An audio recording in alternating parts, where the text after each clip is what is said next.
لا إله إلا الله محمد رسول الله عليه صلاة الله وآله والأحبة. اعوذ باللہ من الشیطان الرجیم، بسم اللہ الرحمن الرحیم۔ ناظرین، آپ دیکھ رہے ہیں آئی ڈی ٹی وی اور میرا آج کا موضوع ہے شیطان کے بیوی بچے۔ سوال کیا گیا ہے کہ کیا فرماتے ہیں علماء دین اس مسئلہ میں کہ شیطان کی اولاد ہے یا نہیں، اگر ہے تو اس کی بیوی کون ہے اور اس کا نام کیا ہے؟ بعض لوگ کہتے ہیں کہ شیطان کی اولاد نہیں، یہ درست ہے یا نہیں؟ تو اس کے متعلق تین قول ملے ہیں۔ ایک یہ ہے کہ شیطان لا ولد ہے، اس کے کوئی اولاد نہیں کیونکہ وہ فرشتوں کی قسم سے ہے اور فرشتے اولاد سے پاک ہیں۔ نیز اولاد بقائے نسل کے لیے ہوتی ہے، اور جو خود ہی قیامت تک زندہ رہے اسے نسل کی کیا ضرورت ہے؟ دیکھو، چاند، تارے، سورج وغیرہ کی نسل نہیں۔ بعض علماء فرماتے ہیں کہ شیطان کی نسل ہے اور وہ صاحب اولاد ہے کیونکہ وہ جن کی قسم سے ہے۔ رب تعالیٰ فرماتا ہے کانا من الجن ففسق عن امر ربہ، وہ جنوں میں سے تھا تو اپنے رب کا بے فرمان ہو گیا۔ اور جن و انس کی نسل ہوتی ہے، لہذا اس کی نسل ہے، بلکہ شیطان جنات کا باپ ہے، جیسے آدم علیہ السلام انسان کے باپ ہیں۔ اسی طرح اللہ رب العزت جل جلالہ فرماتا ہے افتتخذونہ وذریتہ اولیاء من دونی، کیا مجھے چھوڑ کر تم شیطان اور اس کی اولاد کو دوست بناتے ہو؟ اس آیت میں شیطان کے لیے ذریت ثابت کی گئی ہے، اور ذریت اولاد ہی تو ہوتی ہے، بلا وجہ حقیقی معنی چھوڑ کر مجازی معنی لینا درست نہیں۔ اسی آیت کے ماتحت تفسیر جلالین میں ہے اور ابلیس جنات کا باپ ہے اور اس کی اولاد بھی ہے جو کہ اس کے بعد اس کے ساتھ ہی مذکور ہے، جبکہ فرشتوں کی اولاد کوئی نہیں۔ چونکہ نوع جنات کے لیے موت ہے، لہذا اس کی نسل بھی ضروری ہے۔ ابلیس کو شخصی طور پر دراز عمر دی گئی، اس کا لحاظ نہیں۔ انسانوں میں بھی حضرت خضر اور حضرت ادریس علیہ السلام تا قیامت زندہ رہیں گے، مگر ان کے اولاد ہوئی۔ غرض ہے کہ شیطان کے نسل اور اولاد ہے۔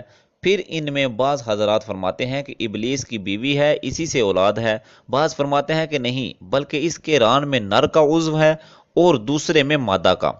خود اپنے آپ سے صحبت کرتا ہے اور خود ہی حاملہ ہو کر انڈے دیتا ہے، جس سے اولاد پیدا ہوتی ہے۔ شرح قصیدہ بردہ خرپوتی میں اس شعر میں اور نفس اور شیطان کی مخالفت کر، ان کی اطاعت نہ کر، وہ تیری مخلصانہ خیر خواہی کرنا چاہیں تو بھی ان پہ اعتبار نہ کر۔ اس شعر کی شرح میں فرماتے ہیں اگر کہا جائے کہ کیا شیطان کی نسل بھی ہے تو ابو المعین النفسی بحر الکلام میں کہتے ہیں کہا گیا ہے کہ شیطان انڈے دیتا ہے اور ان سے بچے نکالتا ہے، اور حدیث میں آیا ہے کہ اس کی ایک ران میں مادہ کا عضو اور دوسری میں نر کا، تو وہ خود اپنے آپ سے جفتی کر لیتا ہے، تو اس طرح اس سے اولاد پیدا ہوتی ہے۔ یہ شاذر روایت ہے۔ اور ایک قول یہ ہے کہ اپنی دم اپنے مقام پاخانہ میں داخل کرتا ہے تو اس سے اولاد ہوتی ہے، اور یہ بات صحیح نہیں، لہذا صحیح پہلی بات ہی ہے۔ ثابت ہوا کہ شیطان کی اولاد ہے۔ تفسیر ساوی حاشیہ جلالین میں زیر آیت افتتخذونہ وذریتہ سورۃ کہف کی تفسیر میں ہے کہ امام مجاہد فرماتے ہیں کہ ابلیس کی چند قسم کی اولاد ہے۔ ایک قسم کا نام لاقص اور ولحان ہے، ان کا کام وضو اور نماز میں وسوسہ ڈالنا ہے۔ ایک قسم کا نام مرہ ہے اور اسی کے نام پر ان کی کنیت رکھی گئی ہے، اور ایک ذلنبور، یہ بازاروں میں پھرتی رہتی ہے، لوگوں سے جھوٹی خرید و فروخت کراتی ہے، اور ایک کا نام بطر ہے، وہ لوگوں سے میت پر نوحہ کراتی ہے، بال نچواتی ہے اور منہ پر تھپڑ لگواتی ہے۔ ایک کا نام آور ہے، یہ زنا کراتی ہے کہ مرد کے احلیل اور عورت کے فرج میں جوش پیدا کرتی ہے۔ ایک کا نام متروس ہے جو جھوٹی خبریں پھیلاتی ہے۔ ایک کا نام داسم ہے، یہ اس شخص کے ساتھ گھر میں گھس جاتی ہے جو بغیر بسم اللہ پڑھے گھر میں داخل ہو۔ حدیث پاک میں وارد ہوا کہ ایک قسم کا نام حنزب ہے، ایک قسم کا نام قرین ہے جو ہر شخص کے ساتھ رہتا ہے۔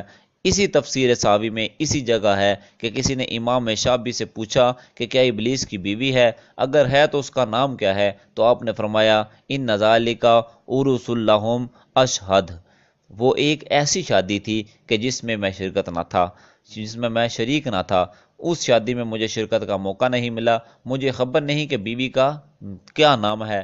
اسی جگہ فرماتے ہیں کہ مجاہد کہتے ہیں کہ ابلیس نے اپنی آلت اپنی شرمگاہ میں داخل کی تو 5 انڈے دیے، تو یہ اس کی اولاد کی اصل ٹھہرے۔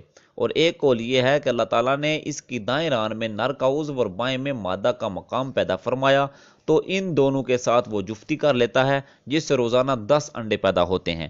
ہر انڈے سے 70 شیطان اور 70 شیطانیاں نکلتے ہیں، تو وہ انڈوں سے بچے بھی نکالتا ہے اور اڑتا بھی ہے۔ خلاصہ کلام یہ ہے کہ شیطان کی اولاد ہے، اور صحیح یہ ہے کہ اس کی بیوی کوئی نہیں، وہ خود ہی نر ہے اور خود ہی مادہ۔